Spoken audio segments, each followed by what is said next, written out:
नमस्कार, मैं धर्मराज साहू एम्स 24 के इस ऑफिशियल यूट्यूब चैनल पर आप सभी का हार्दिक स्वागत करता हूं।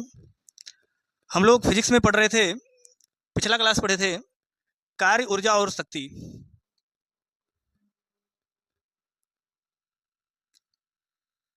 कार्य, ऊर्जा और शक्ति,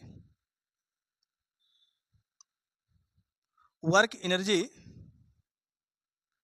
and power. Work, energy and power, इस चैप्टर में हम लोग एक क्लास पढ़ चुके हैं और आज हम लोग इसका दूसरा क्लास पढ़ेंगे।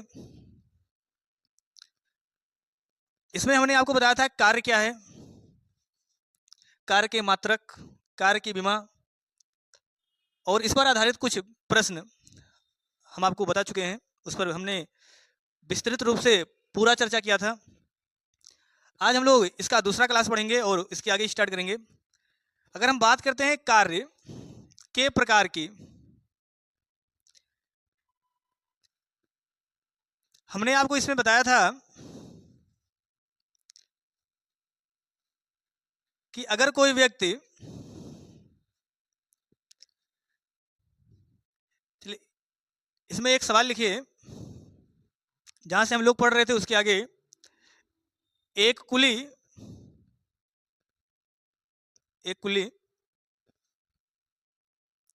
एक बैग को सिर पर रखकर 200 मीटर लंबे प्लेटफार्म पर चलता है तो कुली द्वारा किया गया कार्य होगा। एक कुली एक बैग को सिर पर रखकर 200 मीटर लंबे प्लेटफार्म पर चलता है तो कुली के द्वारा किया गया कार्य कितना होगा? तो कुली के द्वारा जो किया गया कार्य होगा वो आपका होगा 0। क्यों होगा? क्योंकि कुली अगर किसी बैग को अपने सर पे रखकर चलेगा तो बल किधर लगेगा? हाँ, बल लगेगा नीचे के साइड में, और कुली किधर चलेगा? सामने के साइड में। इसलिए उन दोनों के बीच का जो कोण बनेगा कितना बनेगा? 0 अंश। और अगर 0 अंश बनेगा, सॉरी, उन दोनों के बीच का कोण कितना बनेगा? 90 अंश। और अगर 90 अंश बनेगा तो cos 90 का मान कितना होता है? 0। और हमने बल की या कार्य की परिभाषा बताया था, कार्य बराबर कितना होता है? बल गुणे विस्थापन, या कार्य बराबर W बराबर F into yes cos theta. इसलिए W बराबर F का मान कुछ भी हो, यस का मान 200 मीटर दिया है, और cos 0 मतलब यहाँ cos थीटा का मान कितना आ जाएगा? cos थीटा का मान cos 90 होगा। cos 90 का मान कितना होता है? 0। तो F गुणे 200 गुणे 0 बराबर 0, इसलिए इसका मान कितना आएगा? 0।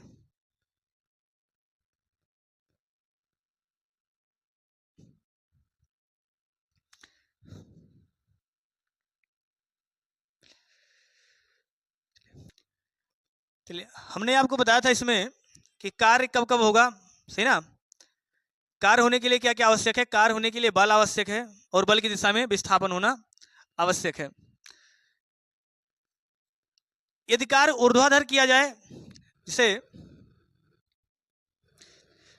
अगर किसी वस्तु को ऊंचाई पर ले जाया जाता है तो किया गया कार्य कितना होगा? लिख सकते हैं नोट करके।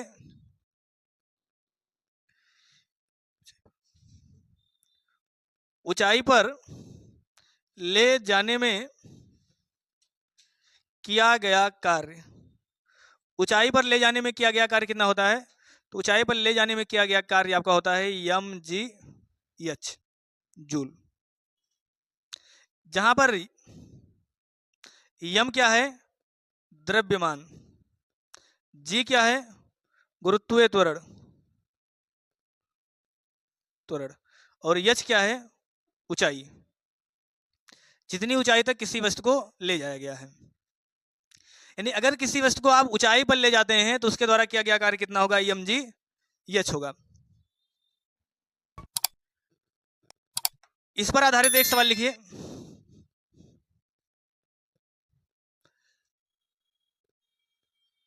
एक कुली 50 न्यूटन भार का एक बैग लेकर एक बस की छत पर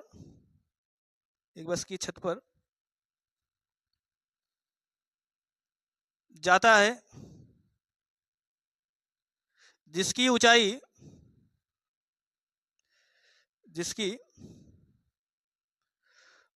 10 मीटर है, 10 मीटर है, तो कुली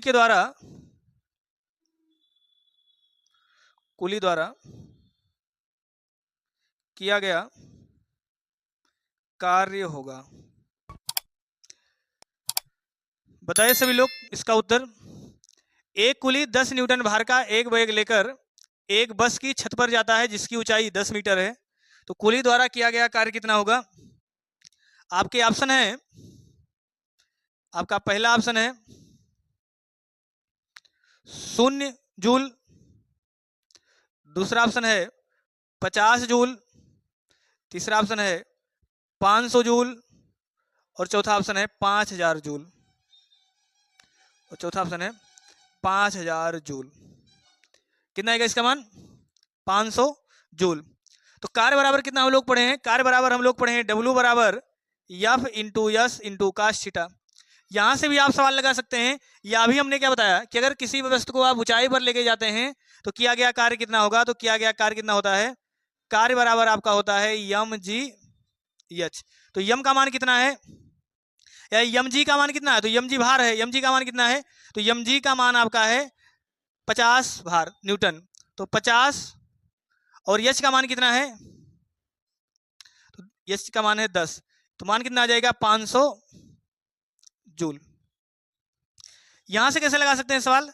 हमने कहा कार्य बराबर बल गुणे विस्थापन, तो बल को भी हम भार एक प्रकार का कह सकते हैं कि भार बराबर कितना होता है? mg, यानी द्रव्यमान गुणे गुरुत्वीय त्वरण होता है, और बल कितना होता है? द्रव्यमान गुणे त्वरण। लेकिन जब ऊपर की साइड में जाएंगे तो कौन सा त्वरण काम करेगा? गुरुत्वीय त्वरण काम करेगा, इसलिए बल कितना हो जाएगा? बल आपका हो जाएगा mg। तो यम का मान है, यानी mg का मान कितना है? 50, और विस्थापित कितना हुआ है? 10 मीटर ऊंचा विस्थापित हुआ है। और एंगल का मान कितना आएगा? क्योंकि कुली अगर अपने सर पर कोई बोझ लेके या हाथ में लेके कोई बोझ जाएगा तो बल कितना लगाएगा? ऊपर लगाएगा, और जा भी ऊपर रहा है। तो हमने कार्य की परिभाषा भी बताया था कि अगर कोई वस्तु तभी कार्य करेगा, कोई व्यक्ति तभी कार्य करेगा जब वो जिस दिशा में बल लगा रहा है उसी दिशा में विस्थापन भी हो। इसलिए cos थीटा का मान कितना हो जाएगा? 0 अंश, और cos 0 का मान कितना होता है? cos 0 का मान कितना होता है? 1, इसलिए इसका मान कितना आ जाएगा? तो यहां से आपका मान आ जाएगा 500 जूल। उम्मीद करते हैं आप सभी को क्लास पसंद आ रहा हो। बस आप लोग काम क्या करिए कि हमारे साथ साथ आपको नोट्स बनाना भी जरूरी है, क्योंकि नोट्स ही एक ऐसा माध्यम है जो आप कम समय में रिवीजन कर सकते हैं। इसके आगे हम लोग पढ़ते हैं कार्य के प्रकार। तो कार्य कितने प्रकार के होते हैं?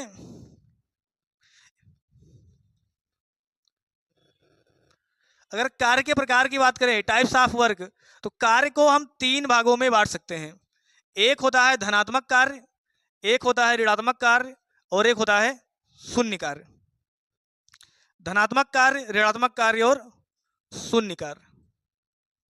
यानी एक है आपका धनात्मक कार्य, दूसरा है ऋणात्मक कार्य, और तीसरा है आपका शून्य कार्य। धनात्मक कार्य कब होगा? धनात्मक कार्य होने के लिए पहला शर्त क्या है? अगर हमने cos थीटा का भी आपको मान बताया था कि अगर एंगल का मान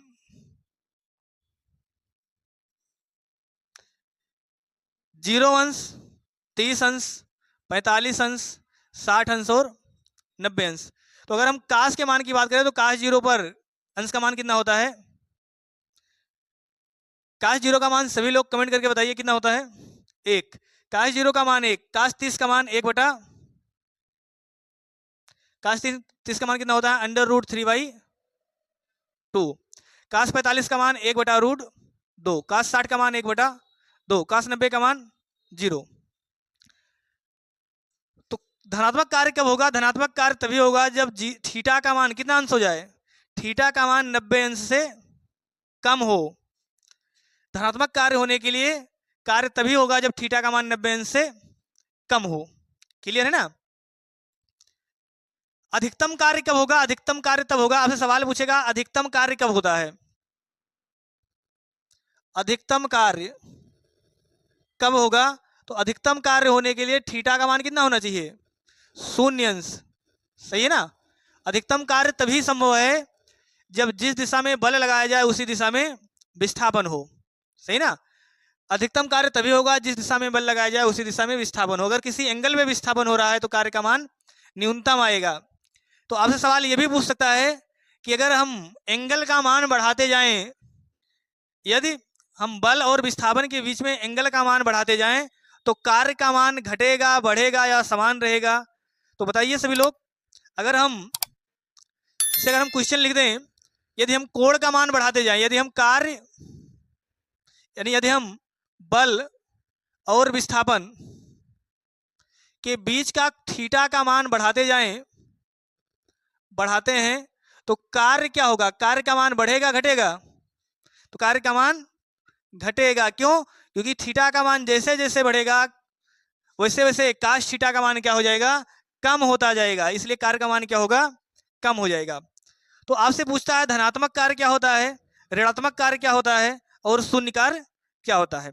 धनात्मक कार्य का मतलब है जब थीटा का मान 90 अंश से कम हो, यानी 0 से लेके कहां तक हो? 90 अंश से कम हो। यानी हम ये कह सकते हैं थीटा का मान 0 हो से ज्यादा हो या 0 के बराबर हो लेकिन 90 अंश से कम हो, तो इस स्थिति में किया गया कार्य कौन सा होगा? धनात्मक कार्य होगा। और अगर थीटा का मान 0 अंश हो जाएगा तो थीटा अगर 0 हो जाएगा तो किया गया कार्य क्या होगा? अधिकतम होगा। सही है ना? ऋणात्मक कार्य कब होगा? तो ऋणात्मक कार्य तब होगा जब थीटा का मान कितना हो जाए?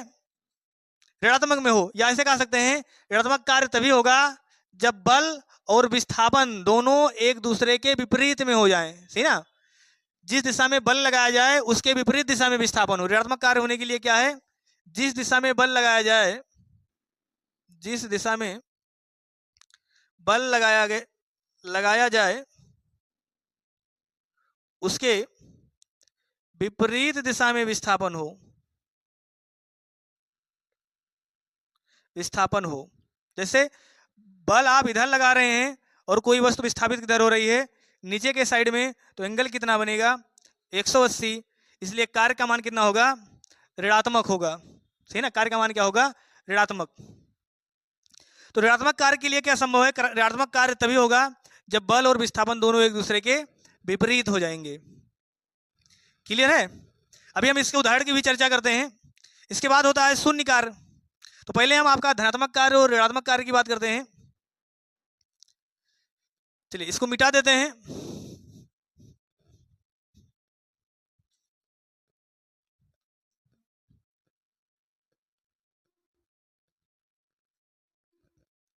कार्य कितने टाइप के होते हैं? कार्य आपके 3 टाइप के होते हैं। एक है आपका धनात्मक कार्य, ऋणात्मक कार्य और शून्य कार्य। क्लियर है ना यहां तक? कार्य कितने टाइप के हैं? 3 कार्य के। धनात्मक कार्य के लिए हमने क्या बताया कि थीटा का मान कितना होना चाहिए? थीटा का मान 0 से बड़ा हो या बराबर हो लेकिन 90 अंश से कम हो। ऋणात्मक कार्य क्या होगा? ऋणात्मक कार्य के लिए बल और विस्थापन दोनों क्या होने चाहिए? हाँ, बल और विस्थापन विपरीत दिशा में होने चाहिए। विपरीत दिशा में, ये बताए ना। अब उदाहरण से समझते हैं। जैसे मान लीजिए कोई एक कुआं है, ये आपका एक कुआं है।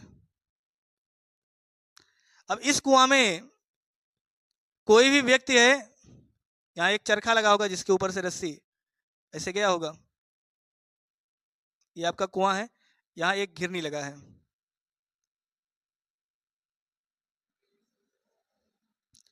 और यहाँ पर क्या है? यहाँ पर बाल्टी है।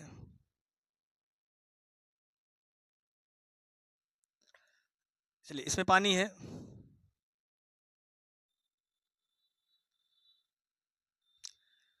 अब कोई एक व्यक्ति है जो इस रस्सी को अपने हाथों से पकड़ के क्या कर रहा है, खींच रहा है, है ना। यहाँ किसी व्यक्ति का मान लीजिए हाथ है, ये अपने हाथ से क्या कर रहा है, ऊपर खींच रहा है। यहाँ कोई व्यक्ति है और इस रस्सी को पकड़ के ऊपर खींच रहा है ना, पानी किधर निकालेगा, ऊपर निकालेगा। तो जो व्यक्ति होगा, यहाँ पर जो व्यक्ति होगा, ये व्यक्ति बल किधर लगाएगा, ऊपर लगाएगा, नीचे लगाएगा, ऊपर लगाएगा। यानी व्यक्ति के द्वारा लगाया गया जो बल होगा, व्यक्ति के द्वारा लगाया गया बल ये ऊपर की दिशा में होगा। और विस्थापन बाल्टी किधर जाएगी, ऊपर ही जाएगी। अगर व्यक्ति बल ऊपर लगा रहा है यानी ऊपर की साइड में खींचेगा तो व्यक्ति बाल्टी किधर जाएगी, ऊपर की साइड में जाएगी। तो व्यक्ति बल भी ऊपर लगा रहा है, बाल्टी भी ऊपर जा रही है, यानी विस्थापित किधर होगी, विस्थापन किधर होगा, विस्थापन भी ऊपर होगा। तो अगर दोनों ऊपर है, एक ही दिशा में है, तो कार्य का मान क्या आएगा, धनात्मक आएगा। क्लियर है ना। तो कार्य का मान कितना आएगा, धनात्मक। लेकिन अगर हम यानी आपसे सवाल पूछेगा कि अगर एक कुआं से एक व्यक्ति पानी भर रहा है और वह पानी भरने के बाद उस बाल्टी को अगर ऊपर खींच रहा है, सही ना, तो बाल्टी खींचते समय व्यक्ति के द्वारा किया गया कार्य कितना होगा, तो धनात्मक होगा कि धनात्मक होगा कि ऋणात्मक। तो कार्य कैसा होगा, धनात्मक होगा, क्योंकि बल और विस्थापन दोनों एक ही दिशा में हो रहे हैं। लेकिन जब ये व्यक्ति बल ऊपर लगाएगा तो एक बल और भी काम करेगा ना।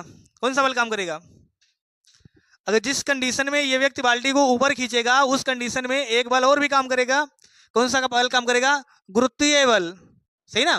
गुरुत्वीय बल क्या करेगा, इस बाल्टी को नीचे खींचेगा। कैसे पता चलेगा, मान लीजिए अगर ये रस्सी कहीं से टूट जाता तो बाल्टी किधर आती, नीचे आती। इसका मतलब इस बाल्टी पर एक बल और काम कर रहा है। कौन सा बल काम कर रहा है, वो बल काम कर रहा है अपने भार के कारण। उस भार के कारण कौन सा बल लगेगा, mg लगेगा, सही ना। यानी कौन सा बल लगेगा, गुरुत्वीय बल, सही ना, गुरुत्वीय बल। तो गुरुत्वीय बल किधर लगेगा, नीचे की साइड में लगेगा, नीचे। गुरुत्वीय बल किधर लगेगा, नीचे। विस्थापन किधर हो रही है, बाल्टी विस्थापन हो रहा है ऊपर। इसका मतलब गुरुत्वीय बल नीचे, विस्थापन ऊपर। और गुरुत्व बल नीचे और विस्थापन अगर ऊपर हो रहा है, इसका मतलब कार्य क्या होगा, ऋणात्मक। क्योंकि यही तो पढ़े हैं ना, कार्य ऋणात्मक कब होगा, जब एक बल ऊपर लगे और विस्थापन उसके विपरीत दिशा में हो। तो हम इसी उदाहरण में कह सकते हैं कि गुरुत्वीय बल के द्वारा किया गया कार्य यानी गुरुत्व के द्वारा किया गया कार्य कितना होगा, ऋणात्मक होगा। यानी व्यक्ति के द्वारा किया गया कार्य धनात्मक, गुरुत्व के द्वारा किया गया कार्य ऋणात्मक। क्लियर है ना। अब जैसे और एक उदाहरण की बात करें, जैसे मान लीजिए आप अपने किसी बिल्डिंग पे खड़े हैं, सही ना, 3 मंजिला बिल्डिंग है। इस 3 मंजिला बिल्डिंग पे आप खड़े हैं, इस 3 मंजिला बिल्डिंग की आप छत पर खड़े हैं और इस छत से आप छलांग लगा रहे हैं नीचे के साइड में।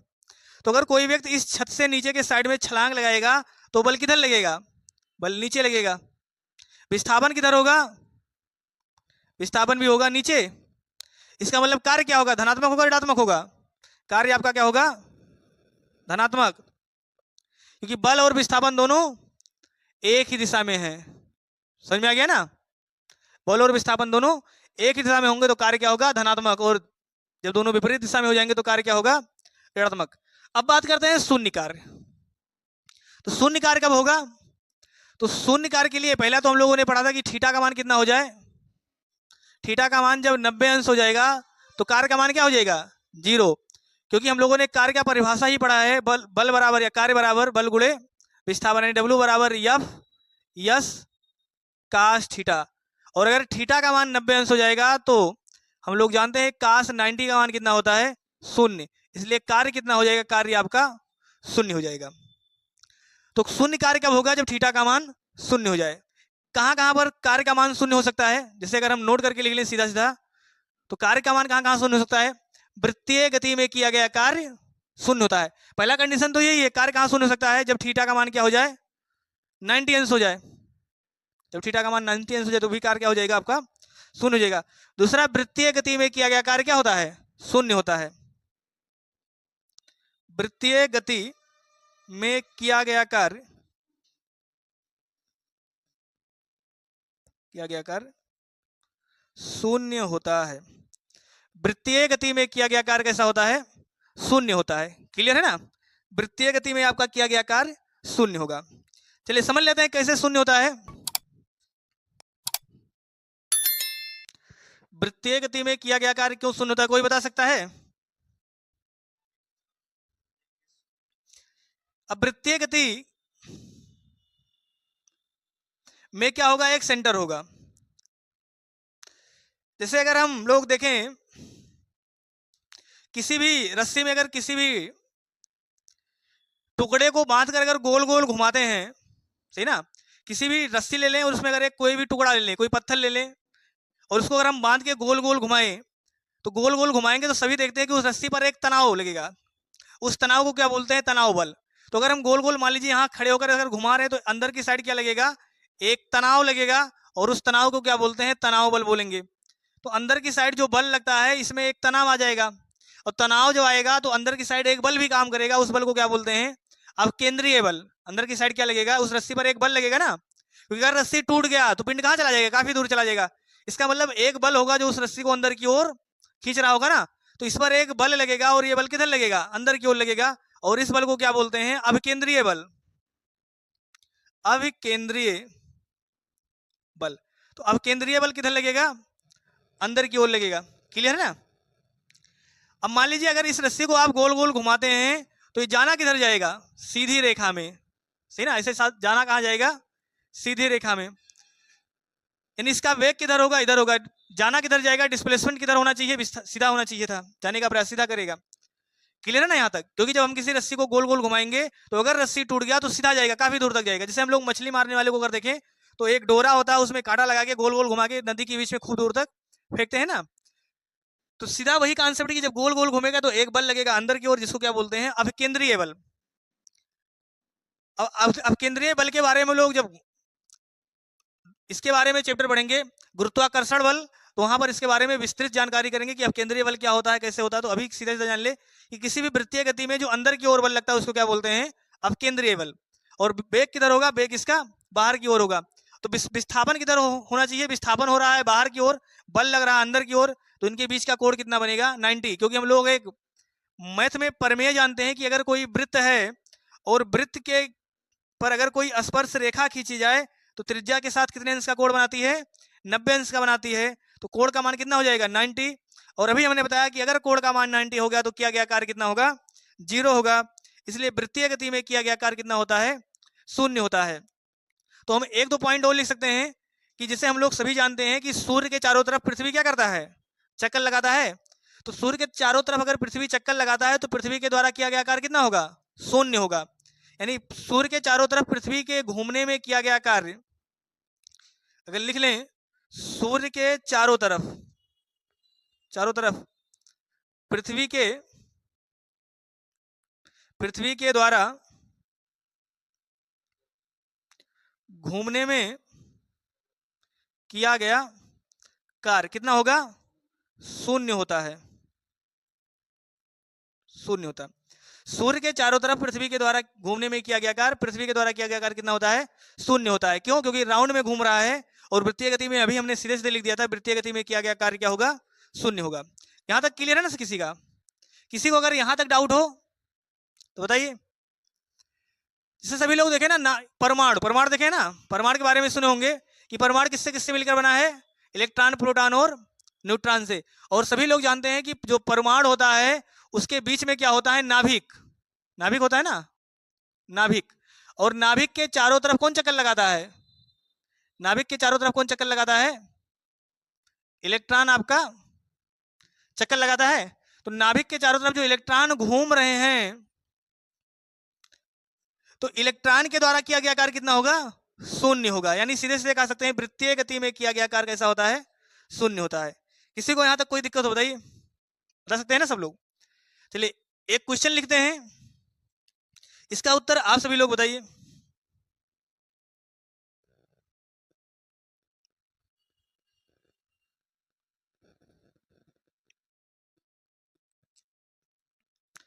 क्वेश्चन है, किस स्थिति में किया गया कार्य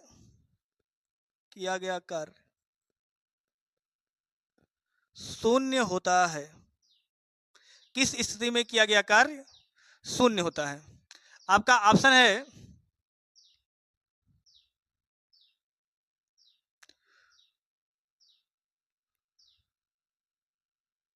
कुआं से पानी भरने में, कुआं से पानी भरते समय। दूसरा है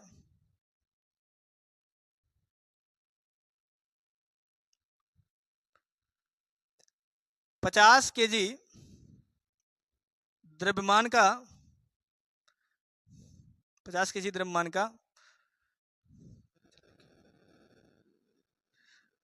और दूसरा ऑप्शन है 50 केजी द्रव्यमान का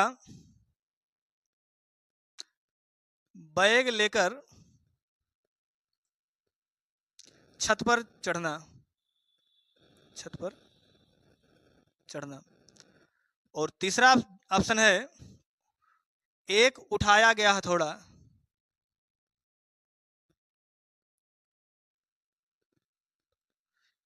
उठाया गया हथौड़ा। और चौथा ऑप्शन है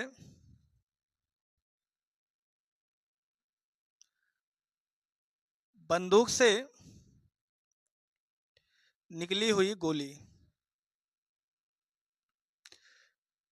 बताइए इसका उत्तर कितना आएगा, किस स्थिति में किया गया कार्य शून्य होगा? कुएं से पानी भरते समय, 50 किलोग्राम द्रव्यमान का बैग लेकर छत पर चढ़ने में, या एक उठाया गया हथौड़ा में, या बंदूक से निकली हुई गोली में? इस प्रश्न का उत्तर सभी लोग कमेंट करके बताएंगे। यहां तक किसी को दिक्कत हो तो आप कमेंट करके पूछ सकते हैं।